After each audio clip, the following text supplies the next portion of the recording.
गीता जी का 15वां अध्याय। श्री भगवान बोले, यह संसार एक पीपल के समान है, जिसका पुराना पुरुष रूप जड़ ऊपर है और चराचर शाखा नीचे है। वेद इसके पत्ते हैं। जो जानता है वही वेद का ज्ञाता है। इसकी शाखाएं ऊपर फैली हुई है। सत्गुण, रजोगुण और तमोगुण इसकी रसवाहिनी नसें हैं। इनसे इनका पालन होता है। शब्द, रूप आदि इसकी डालियां हैं। पीछे कर्म रूप में प्रकट होने वाली इसकी जड़ें नीचे मनुष्य लोक में और भी नीचे तक चली गई है। पर पीपल का यह रूप, इसका आदि अंतोराकार संसारी प्राणी के ध्यान में नहीं आता, तथापि इसकी जड़ बहुत गहरी है। ऐसे इस पीपल को वैराग्य रूपी दृढ़ शस्त्र से काटकर वह स्थान ढूंढना चाहिए जहाँ से फिर लौटना नहीं पड़ता। और साथ ही यह भी विचारना चाहिए कि जिससे वह पुरातन प्रवृत्ति उत्पन्न हुई है, उसी आदि पुरुष की शरण हूँ।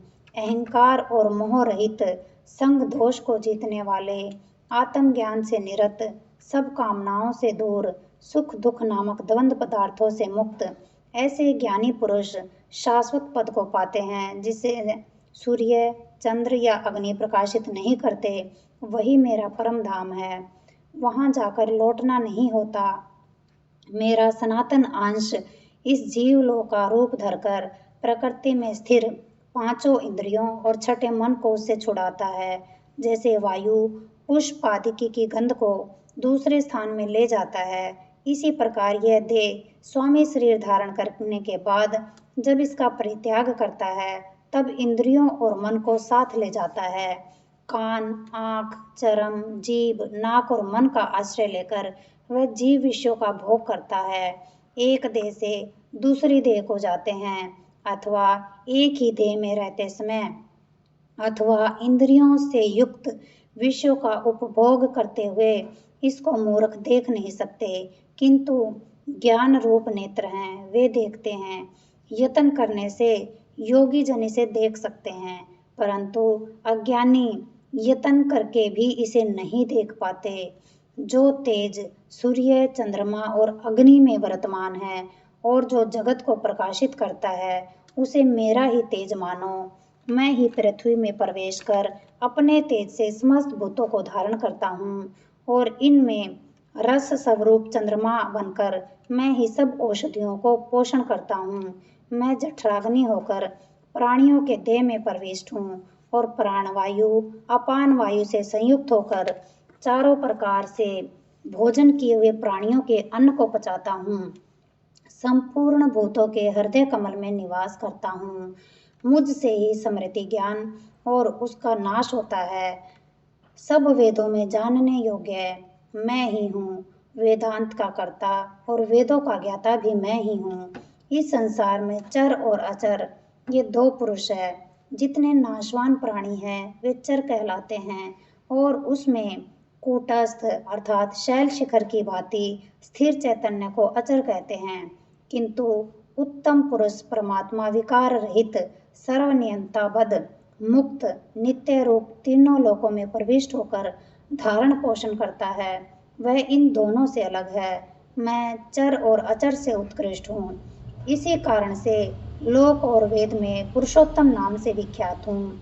हे भारत, जो ज्ञानी जन इस प्रकार से मुझको पुरुषोत्तम जानता है, वह सब कुछ जानता है और सर्वतो भावेत मेरा ही स्मरण करता है। हे भारत, शास्त्र में गुहा भेद को जो मैंने कहा है, जानकर बुद्धिमान पुरुष कृतकृत्य होता है। इति श्रीमद्भगवद्गीता उपनिषत्सु सुब्रह्मा विद्या योग शास्त्रे श्री कृष्ण अर्जुन संवादे वृक्ष योगो नाम 15वां अध्याय समाप्त। 15वें अध्याय का महात्म्य। श्री नारायण जी बोले कि हे लक्ष्मी, अब 15वें अध्याय का महात्म्य सुनो। उत्तर दिशा में एक नरसिंह नाम का राजा था और सुभग नाम का मंत्री था। राजा को मंत्री पर बड़ा भरोसा था। मंत्री के मन में कपट था।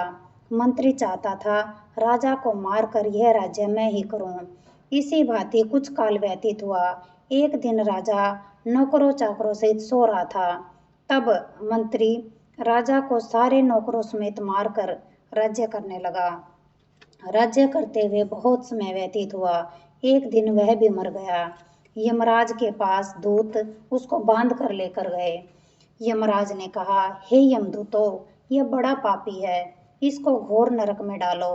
हे लक्ष्मी, इस प्रकार वह पापी कई नरक भोगता भोगता धर्मराज की आज्ञा से घोड़े की योनि में आया। संगल द्वीप में जाकर वह घोड़ा बना। बड़े घोड़ों का सौदागर उसे मोल ले आया और भी घोड़े खरीदकर वह अपने देश को चला। चलते चलते वह अपने देश में आया। तब राजा ने सुना कि अमुक सौदागर बहुत से घोड़े लेकर आया है। तब राजा ने उसे बुलाया और कई घोड़े खरीदे। उस घोड़े को भी खरीदा। जब उसने उस घोड़े पर हाथ फेरा तब राजा को देखकर उसने अपना सिर फेरा। राजा ने देखकर कहा कि ये क्या बात है जो घोड़े ने सिर फेरा है। तब राजा ने पंडित बुलाकर पूछा कि इस घोड़े ने हमको देखकर सिर फेरा है, इसका क्या कारण है। पंडित ने कहा कि हे राजन, इस घोड़े ने आपको सिर नवाया है। राजा ने कहा, यह बात नहीं। कई दिन पीछे राजा शिकार खेलने को उसी घोड़े पर सवार होकर वन में गया। वह घोड़ा जल्दी चलता था। राजा शिकार खेलते खेलते बहुत दूर निकल गया। उस दिन राजा ने जाते ही शिकार मारा। राजा बहुत प्रसन्न हुआ। दोपहर हो गई और राजा को तृषा लगी। वन में एक साधु देखा। वह कुटिया में बैठा है। तालाब जल से भरा हुआ है। वहां राजा उतरा।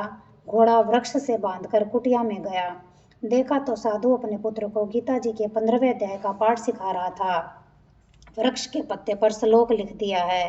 बालक को कहा, खेलते फिरो और इसको याद भी करो। जिस वृक्ष से राजा ने घोड़ा बांधा था उसी वृक्ष के पत्ते पर श्री गीता जी का श्लोक लिखा था। वह बालक उस पत्ते को लेकर खेले भी और पढ़े भी।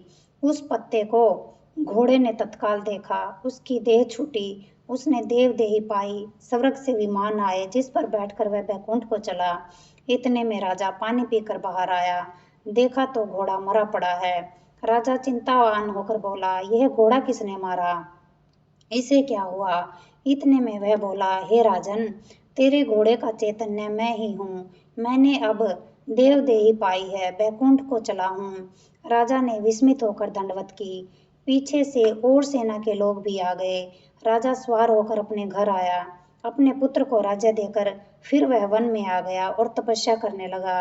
श्री गीता जी के 15वें अध्याय का पाठ किया करे, जिसके प्रसाद से राजा भी परम गति का अधिकारी हुआ। श्री नारायण जी बोले, हे लक्ष्मी, 15वें अध्याय का यह महात्म्य मैंने तुमको सुनाया है। गीता जी की जय हो। गीता जी की आरती। जय गीता माता, मैया जय गीता माता, सुख करनी दुख हरनी तुमको जग गाता। ओम जय गीता माता। अज्ञान मोह ममता को छिन में नाश करे, सत्य ज्ञान का मन में तू प्रकाश करे। ओम जय गीता माता। शरण तेरी जो आवे, तेरी मति ग्रहण करे, पाप ताप मिट जावे, निर्भय भव सिंधु तरे। ओम जय गीता माता। रण क्षेत्र में अर्जुन जब शोकाधीर हुआ, कर्तव्य क्रम तज बैठा बहुत मलिन हुआ। ओम जय गीता माता। तब कृष्णचंद्र के मुख से तुमने अवतार लिया, तत्व बात समझा कर उसका उद्धार किया। ओम जय गीता माता। शरीर जन्मते मरते आत्मा अविनाशी, शरीर को दुख व्यापे आत्मा सुख राशि। ओम जय गीता माता। अतः शरीर की ममता मन से त्याग करो, आत्म ब्रह्म को चीनो उसे अनुराग करो। ओम जय गीता माता। निष्काम कर्म नित्य करके जग का उपकार करो, फल वांछा को त्यागो सद्व्यवहार करो। ओम जय गीता माता। मन को वश में करके इच्छा त्याग करो, निष्काम जग में रहकर हरि से अनुराग करो। ओम जय गीता माता। यह उपदेश तेरे जो नर मन में लावे, भगवान भव सागर से वह क्यों ना तर जावे। ओम जय गीता माता। जय गीता माता, मैया जय गीता माता, सुख करनी दुख हरनी तुमको जग गाता। ओम जय गीता माता।